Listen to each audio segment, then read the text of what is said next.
भगवान ने मुख्य रूप से दो जन्म सबसे बड़े कारण के साथ लिए। एक जन्म लिया भगवान ने कृष्ण जन्म, कृष्ण के रूप में भगवान ने जन्म लिया, कृष्ण के रूप में भगवान ने जन्म लिया। और एक जन्म लिया भगवान राम के रूप में। और भगवान कभी किसी के गर्भ में से नहीं होते। भगवान क्या हुए? भगवान प्रकट हुए, भगवान ने प्रकट उत्सव लिया। अब भगवान के दो स्वरूप के बारे में आपको बता रहा हूं। भगवान ने राम के रूप में जन्म लिया। भगवान ने ऐसी मर्यादा बनाई, कभी रामचरितमानस को उठा के देख लीजिए। आज पूरा विश्व, भारत के बाद ऑल वर्ल्ड किसकी नीति पे चल रहा है? सब भगवान राम की नीति पे झुकना पसंद कर रहे हैं। और जो राम की नीति पे झुकना पसंद नहीं कर रहा वो संसार में फिर रहे। धन्य है भगवान राम, क्या मर्यादा रखी। भगवान राम ने जब रावण से युद्ध किया था, सबको पता ना, जब भगवान राम ने रावण से युद्ध किया, रावण से युद्ध किया, भगवान अपनी पत्नी सीता को लेने के लिए चल पड़े। चले तो रावण से युद्ध हुआ। रावण भी दशानन था, जिससे कुबेर जैसे लोग बंधस्त में थे, जिससे नवग्रह बंधी था, जिससे काल को अपनी काल की छाती पे लात रख के बैठता था, वो था रावण। नवग्रह जिसका सेवक था वो था रावण। और रावण से एक बार महाराज जी हमने तो सुना है, शायद भगवान विष्णु को भी रावण ने ललकारा था। अब भगवान जाने, हम तो ये सुनते रहते। भगवान विष्णु भी नहीं बोले रावण से।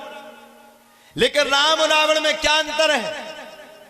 जिसके पुत्र का नाम इंद्रजीत है, जिसने इंद्र को जीत दिया, जिसने पूरे संसार को विजय प्राप्त की, जिससे त्रिलोक हिलता था। युद्ध हुआ, युद्ध होकर के रावण मर गया। दशहरा पर्व मनाते हम सब। रावण मर गया, युद्ध भूमि पर डला था। अब मंदोदरी आ गया, सायंकालीन का समय था।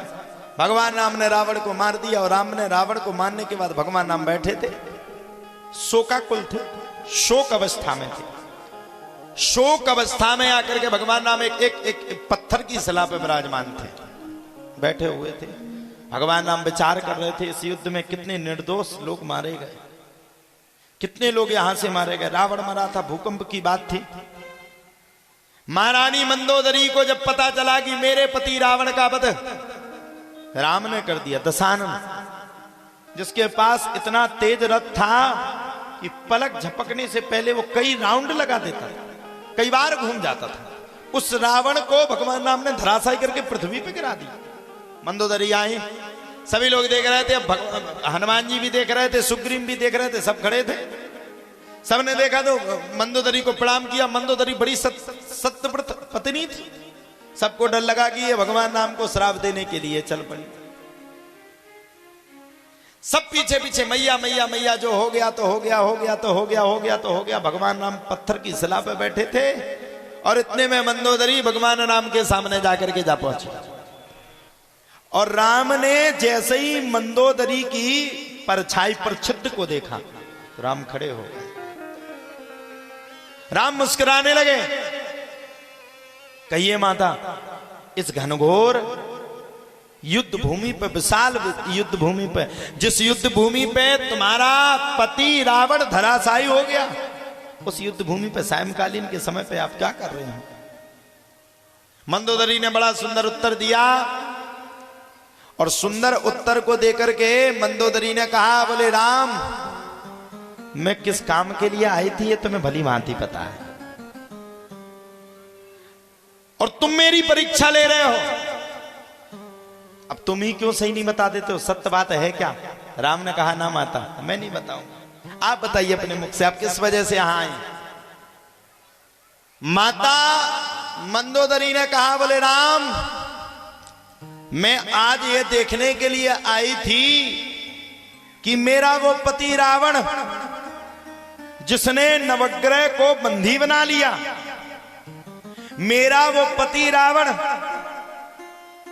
जिसने काल को बंदी बना लिया, मेरा वो पति रावण जिसने कुबेर को भी अपने बंधन में रख लिया, यहां तक कि शनि भी उसके बंधन में है, सारा संसार तो लोग जिससे डर मांगता है, तीनों लोग जिससे हाहाकार करके डरते हैं, उस रावण में आखिरकार क्या कमी थी कि उसको वन वन भटकने वाले दो वनवासी मात्र छोटी सी आयु के बालकों ने पकड़ करके मार डाला।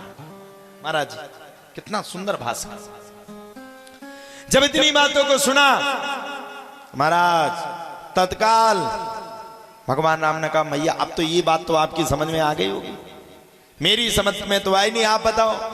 मंदोदरी ने कहा, राम तुम्हें सब पता है, अनभिज्ञ मत बनो, हर बात तुम जानते हो, हर बात से तुम परिपूर्ण हो, बताओ। बोले राम। राम ने कहा, आप बताइए मैया। मंदोदरी कहने लगी, बोले राम, मैं अपने मन में विचार कर रही थी, वो रावण जिसने त्रिलोक में विजय किया, वो रावण जिसने नवग्रह तक को हरा दिया, वो रावण जिससे देवता भी डरते थे, वो रावण इस युद्ध भूमि पर गिर पड़ा।